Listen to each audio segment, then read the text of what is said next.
राम मंदिर में चढ़ावे से कथित चोरी के मामले की जांच लगातार आगे बढ़ रही है और अब पुलिस कस्टडी रिमांड के दौरान आरोपी अविनाश शुक्ला से पूछताछ में कई अहम जानकारियां भी सामने आने का दावा किया गया है। पुलिस सूत्रों के मुताबिक पिछले 45 दिनों की सीसीटीवी फुटेज दिखाए जाने के बाद आरोपी ने कथित तौर पर चढ़ावे से लगातार चोरी करने की बात स्वीकार की है। फिलहाल पुलिस पूरे नेटवर्क, चोरी की रकम और इसमें शामिल अन्य लोगों की भूमिका की भी जांच कर रही है। नमस्कार, आप देख रहे हैं न्यूज़ 18 का डिजिटल प्लेटफॉर्म और मैं हूं आपके साथ जागृति खंतवाल। और आज मुद्दे की बात जागृति के साथ में हम बात करेंगे उन तमाम मुद्दों को लेकर के जो अब तक राम मंदिर में जो पूरा एक चोरी का मामला है, कथित चोरी का मामला है, उसको लेकर के अभी तक क्या कुछ अपडेट सामने आए हैं। देखिए, सूत्रों के अनुसार रिमांड के दौरान पुलिस ने अविनाश शुक्ला से कई चरणों में पूछताछ की है और इसी दौरान उसे मंदिर परिसर की 45 दिनों की सीसीटीवी रिकॉर्डिंग दिखाई गई। पुलिस का दावा है कि फुटेज में खुद को चढ़ावे से पैसे निकालते हुए देखने के बाद उसने कथित तौर पर स्वीकार किया कि वो लंबे समय से इस वारदात को अंजाम दे रहा था। पूछताछ में अविनाश शुक्ला ने यह भी बताया कि चोरी की गई रकम सभी आरोपियों के बीच बराबर बराबर बांटी जाती थी।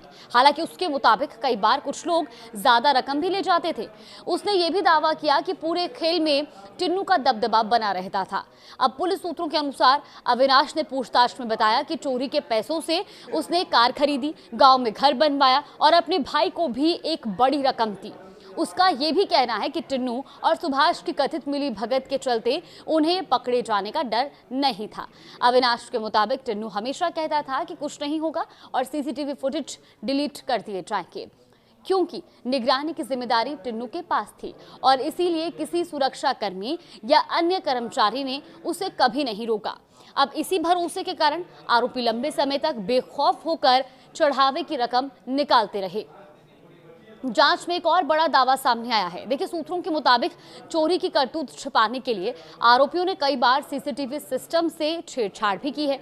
आरोपियों ने कंट्रोल रूम में जाकर फुटेज डिलीट करने की कोशिश भी की और जांच में यह भी सामने आया कि एक दो बार फुटेज डिलीट करने में वो सफल भी रहे। हालांकि पुलिस का कहना है कि जांच के लिए जरूरी सभी अहम सीसीटीवी फुटेज उनके पास सबूत के तौर पर मौजूद हैं। अब सूत्रों के अनुसार जब चढ़ावे की गिनती होती थी तब गणना इंचार्ज कंट्रोल रूम की निगरानी करता था। अगर कोई कंट्रोल रूम की तरफ आता था तो उसका ध्यान भटकाने की कोशिश की जाती थी। जांच में टिन्नू की भी ऐसी भूमिका सामने आने का दावा किया गया है।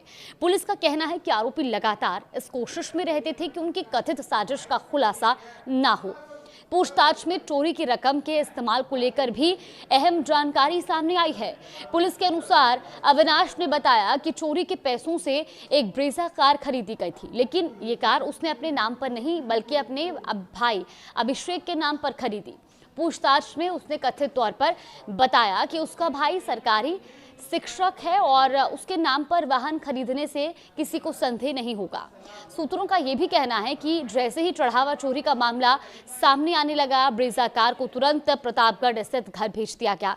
इस मामले में पुलिस ने आरोपी के भाई अभिषेक से भी पूछताछ की है और अब ये भी जांच की जा रही है कि चोरी की रकम के इस्तेमाल और संपत्ति खरीद में किसकी क्या भूमिका रही। रिमांड के दौरान पुलिस को पूरे नेटवर्क के काम करने के तरीके को लेकर भी अहम जानकारी मिली है और पुलिस सूत्रों के मुताबिक अविनाश ने यह भी बताया है कि सभी आरोपी एक दूसरे की गतिविधियों से पूरी तरह वाकिफ थे और जानते थे कि कौन किस तरह से चढ़ावे के पैसे निकाल रहा है।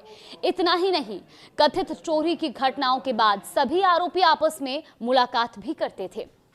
इन बैठकों के लिए 14 कोसी परिक्रमा मार्ग का एक सुनसान इलाका चुना जाता था।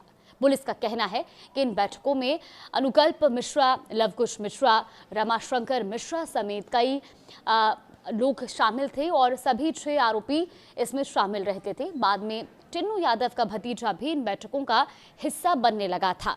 पुलिस को यह भी जानकारी मिली कि मई के आखिरी सप्ताह में, यानी कि मामला सार्वजनिक होने से ठीक पहले, आरोपियों की एक अहम बैठक भी हुई थी और फिलहाल पुलिस इन बैठकों के मकसद, चोरी की रकम के बंटवारे, संभावित अन्य लोगों की भूमिका और पूरे नेटवर्क की गहराई से जांच कर रही है। साथ ही सीसीटीवी फुटेज, वित्तीय लेन देन और अन्य साक्ष्यों का मिलान भी किया जा रहा है। पुलिस का कहना है कि पूछताछ और अब तक उपलब्ध साक्ष्यों के आधार पर मामले की जांच आगे बढ़ाई जा रही है।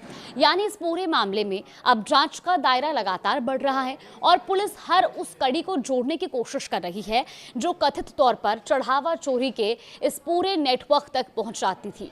अब इस मामले से जुड़ी हर बड़ी अपडेट के लिए आप हमारे साथ बने रहिए। आगे भी आपको इस खबर पर कोई भी अपडेट आएगी तो तुरंत सबसे पहले साझा करेंगे।